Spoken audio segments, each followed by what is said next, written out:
নমস্কাৰ আপোনালোকৰ মাজৰ বহুতো ভিউৱাৰ্ছে মোক প্ৰশ্ন কৰি থাকে বা মোৰ পৰা জানিব বিচাৰে মোৰ অনলাইন ক্লাছৰ সবিশেষৰ বিষয়ে গতিকে আজিৰ এই ভিডিওটোৰ জৰিয়তে মই আপোনালোকক ক'বলৈ যত্ন কৰিছো মোৰ অনলাইন ক্লাছ কেনেদৰে হয় কোন সময়ত হয় বা মোৰ অনলাইন ক্লাছত লাৰ্নাৰসকলে কি সহজ পদ্ধতিৰ সহায়ত স্পোকেন ইংলিছৰ লগতে ইংলিছ গ্ৰামাৰ ইমপ্ৰুভ কৰিব পাৰে মোৰ অনলাইন ক্লাছৰ ষ্ট্ৰাকচাৰ কি হয় মোৰ অনলাইন ক্লাছৰ ডিউৰেশ্যন কি হয় আৰু ফি ষ্ট্ৰাকচাৰ কেনে হয় সকলোখিনি সবিশেষ মই আপোনালোকক জনাবলৈ যত্ন কৰিছো আজিৰ এই ভিডিওটোৰ জৰিয়তে গতিকে ভিডিওটো শেষলৈকে চাই থাকক এই ফিচাৰ্ছৰ ভিতৰত প্ৰথমটো ফিচাৰ্ছ হ'ল আপুনি কোনো নোট মুখস্থ কৰিব নালাগে ইংৰাজীৰ যিমানবোৰ টপিক আছে এই টপিকবোৰৰ কোনো নোট মুখস্থ নকৰাকৈ আপুনি অতি সহজে এই টপিকবোৰ মনত ৰাখিব পাৰিব আৰু ইয়াক আপুনি আপোনাৰ ডে টু ডে লাইফত ব্যৱহাৰ কৰিব পাৰিব Second features to hold আপোনাক ইংৰাজীৰ প্ৰত্যেকটো টপিকৰ কনসেপ্ট ক্লিয়াৰ কৰাই দিয়া হ'ব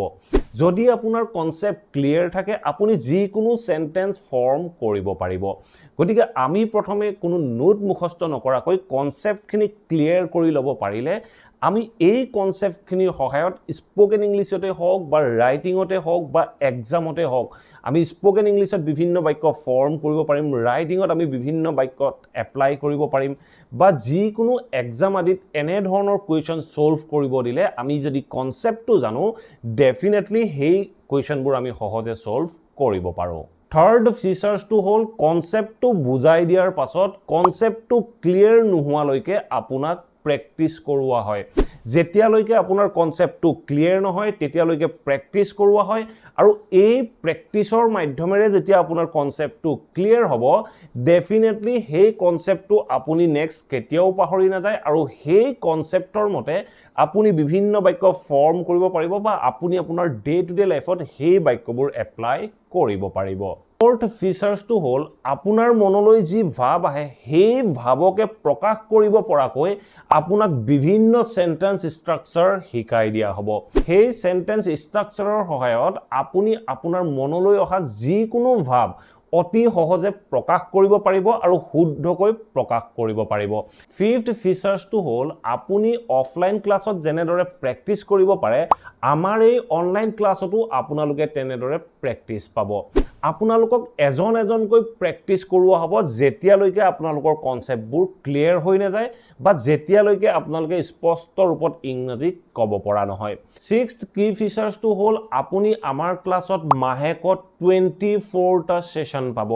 এমাহত আপোনালোকে 24টা সেশন পাব আৰু প্ৰত্যেকটো সেশনেই 1 ঘণ্টাৰ হ'ব আমাৰ এই ক্লাছত লাৰ্নাৰসকলে কি পায় আমাৰ এই ক্লাছত লাৰ্নাৰসকলে কোনো নোট মুখস্থ নকৰি কেৱল মাত্ৰ কনসেপ্টখিনি বুজি ইংৰাজীৰ বিভিন্ন সেন্টেন্স ফৰ্ম কৰিব পৰা হয় আৰু ইংৰাজীত কথা পাতিব পৰা হয় আপোনালোকে হয়তো বিভিন্ন টেন্সৰ ষ্ট্ৰাকচাৰ বা মডেল ভাৰ্বৰ ষ্ট্ৰাকচাৰ বা অন্য ধৰণৰ বাক্যৰ বিভিন্ন ষ্ট্ৰাকচাৰ মুখস্থ কৰি আহিছে মই ভাবো আৰু লগতে মই বিশ্বাস কৰো যে কেৱল মুখস্থ বিদ্যাৰ সহায়ত আমি ইংৰাজী ক'ব নোৱাৰো আমি যেতিয়া ইংৰাজীত বিভিন্ন বাক্য ক'ব লগা হয় বিভিন্ন বাক্য লিখিব লগা হয় বা মনৰ ভিতৰতে বিভিন্ন বাক্য ফৰ্ম কৰিব লগা হয় তেনেকুৱা ক্ষেত্ৰত আমি প্ৰথম জানিব লাগিব কনসেপ্টটো যদি আপোনাৰ কনসেপ্ট ক্লিয়াৰ থাকে ডেফিনেটলি আপোনালোকে ইজিলি বিভিন্ন সেন্টেন্স ফৰ্ম কৰিব পাৰিব আপোনালোকে যদি আমাৰ ক্লাছত এনৰোল হয় আপোনালোকে ৰেকৰ্ডেড ভিডিও চাই ইংৰাজী শিকিব নালাগে আপোনালোকে যেতিয়ালৈকে এনেদৰে প্ৰেক্টিছ নকৰে আপোনালোকৰ বাবে ইংৰাজী এটা হাৰ্ড নাট টু ক্ৰেক হৈ থাকিব যেতিয়ালৈকে প্ৰেক্টিছ নকৰে ই আপোনালোকৰ বাবে সহজ নহয় আৰু আমাৰ ক্লাছত লাৰ্নাৰসকলৰ মাজত যেটো মনোভাৱ আছে যে ইংৰাজী বৰটান ইংৰাজী মোৰ দ্বাৰা নহব এনে ধৰণৰ যেটো মনোভাৱ আছে এই মনোভাৱটো দূৰ কৰা হয় আৰু লাৰ্নাৰসকলৰ বাবে ইংৰাজী শিকাটো একেবাৰে সহজ কৰি পেলোৱা হয় আপোনালোকে স্পোকেন ইংলিছ শিকাৰ লগতে ইংলিছ গ্ৰামাৰৰ বিভিন্ন টপিকৰ বিষয়ে শিকিব পাৰিব যিবোৰ টপিক যিকোনো এক্সামৰ বাবে অত্যন্ত গুৰুত্বপূৰ্ণ হৈ পৰে আৰু সেই টপিকবোৰৰ যেটো কনসেপ্ট হয় সেই কনসেপ্টখিনি জানিলে যিকোনো ছাত্ৰ ছাত্ৰী ক্লাছ 8 9 10 ৰ হওক 11 12 ৰ হওক বা যিকোনো ইন্টাৰভিউ আদিত সেই কুৱেশ্যনবোৰ অতি সহজে সলভ কৰিব পাৰিব এই কুৱেশ্যনটো বিভিন্ন লাৰ্নাৰছে মোক কৰিয়ে থাকে স্যাৰ মই ইংৰাজী ক'ব পাৰিম কেনে স্যাৰ মই ইংৰাজী ক'ব পাৰিম নে এই কুৱেশ্যনটোৰ সন্মুখীন মই প্ৰায়ে হৈ থাকোঁ সেয়ে মই আপোনালোকৰ বাবে এইখিনিত এটা পইণ্ট ইনক্লুড কৰিব বিচাৰোঁ মোৰ ওচৰত 8 9 10 11 12 বা বিভিন্ন সেক্টৰত কাম কৰি থকা বিভিন্ন ব্যক্তি বা বিভিন্ন ৰিটায়াৰ্ড পাৰ্সনে ক্লাছত এনৰোল কৰে যেতিয়া ক্লাছ 8 9 10 ৰ আসামিজ মিডিয়ামৰ ছাত্ৰ ছাত্ৰীসকলে ইংৰাজী ক'ব পৰা হয় ইংৰাজী লিখিব পৰা হয় বা ইংৰাজীৰ বিভিন্ন কুৱেশ্যন সলভ কৰিব পৰা হয় বা যিসকল ৰিটায়াৰ্ড পাৰ্সন হয় ৰিটায়াৰ্ড পাৰ্সন কেজনে যেতিয়া ইংৰাজী ক'ব পৰা হয় ইংৰাজী বুজিব পৰা হয় তেনেকুৱা ক্ষেত্ৰত মই ভাবো আপোনালোকেও এইখিনি অতি সহজে শিকিব পাৰিব আৰু আপোনালোকেও যদি ৰেগুলাৰ প্ৰেক্টিছ কৰে ডেফিনেটলি আপোনালোকে ইংৰাজী ক'ব পাৰিব যদি মোৰ কোনোবা পুৰণি লাৰ্নাৰ্ছে এই ভিডিঅটো চাই আছে বা বৰ্তমান মোৰ লগত শিকি থকা কোনো লাৰ্নাৰ্ছেও যদি এই ভিডিঅটো চাই আছে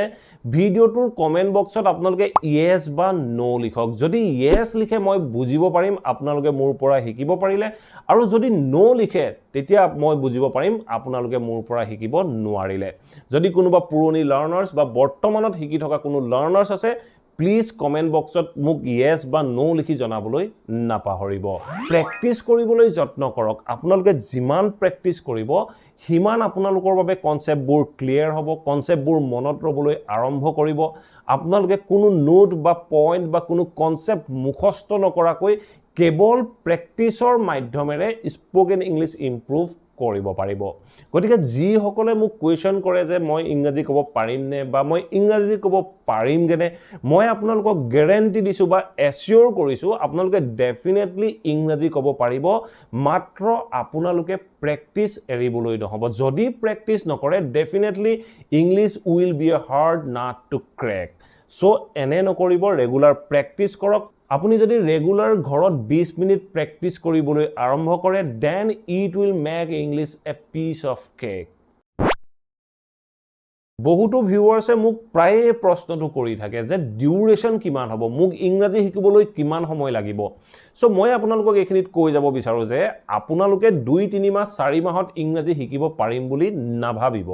আপোনালোকে যদি ভালকৈ স্পোকেন ইংলিছ বা ইংৰাজী শিকিম বুলি ভাবিছে তেতিয়া হলে আপোনালোকে অন্তত 8 মাহ সময় দিব লাগিব হে মই মোৰ সকলোবোৰ ক্লাছৰ ডিউৰেচন অন্তত 8 মাহ ৰাখো কোনোবাটো ক্লাছত হয়তো 9 মাহও লাগিব পাৰে কোনোবাটো ক্লাছত হয়তো 10 মাহও লাগিব পাৰে এতিয়া আহিল ফি ষ্ট্ৰাকচাৰৰ কথা বহুতে মোক কমেন্ট বক্সত বা হোৱাটছআপত মেছেজ কৰি হুদি থাকে যে স্যাৰ আপুনি ফিজ কিমান লয় আপোনাৰ ফি ষ্ট্ৰাকচাৰ কেনেকুৱা আপোনাক কেই মাহৰ এডভান্স দিব লাগিব এইখিনিতে মই আপোনালোকক প্ৰথমে জনাই লওঁ যে এজন লাৰ্নাৰ্ছ যেতিয়া মোৰ ক্লাছত এনৰোল হয় লাৰ্নাৰ্ছ জনে মোক 2 মাহ 4 মাহ 6 মাহৰ এডভান্স পেমেন্ট কৰি ল'ব নালাগে মোৰ ক্লাছটো সকলোৰে বাবে সহজলভ্য কৰি ৰাখিছো যদি কোনোবাই এনৰোল হম বুলি ভাবে অতি সহজে মোৰ ক্লাছত এনৰোল হ'ব পাৰে কোনো এডভান্স পেমেন্টৰ প্ৰয়োজন নাথাকে যিটো মাহৰ আৰম্ভণি হয় সেই মাহৰ হে পেমেন্ট কেৱল কৰিব লাগে যেতিয়া ফি ষ্ট্ৰাকচাৰৰ কথা আহিল অলৰেডি মই আপোনালোকক কৈ আহিলো যে আপোনালোকে এমাহত 24টা সেশন পাব আৰু প্ৰত্যেকটো সেশনেই মিনিমাম 1 ঘণ্টাৰ হ'ব আৰু এই 24টা সেশন লোৱাৰ বিনিময়ত মই এজন লাৰ্নাৰ্ছৰ পৰা প্ৰতি মাহে 1999 ফিজ লওঁ আশা কৰো এই ভিডিঅটোৰ পৰা আপোনালোকে নিশ্চয় মোৰ ক্লাছৰ সবিশেষ জানিব পাৰিলে আৰু যি সকল ভিউৱাৰ্ছে বা যি সকল লাৰ্নাৰ্ছে মোৰ অনলাইন ক্লাছৰ বিষয়ে জানিবলৈ ইচ্ছা কৰি আছিল আশা কৰো তেখেতসকলৰ বাবে এই ভিডিঅটো উপযোগী হ'ল আৰু আপোনালোকে মোৰ অনলাইন ক্লাছ কেনেদৰে হয় তাৰ বিষয়ে জানিব পাৰিলে যদি ভিডিঅটো ভাল পালে লাইক আৰু শেয়াৰ কৰি যাবলৈ নাপাহৰিব Thank you for watching this video. Have a nice day.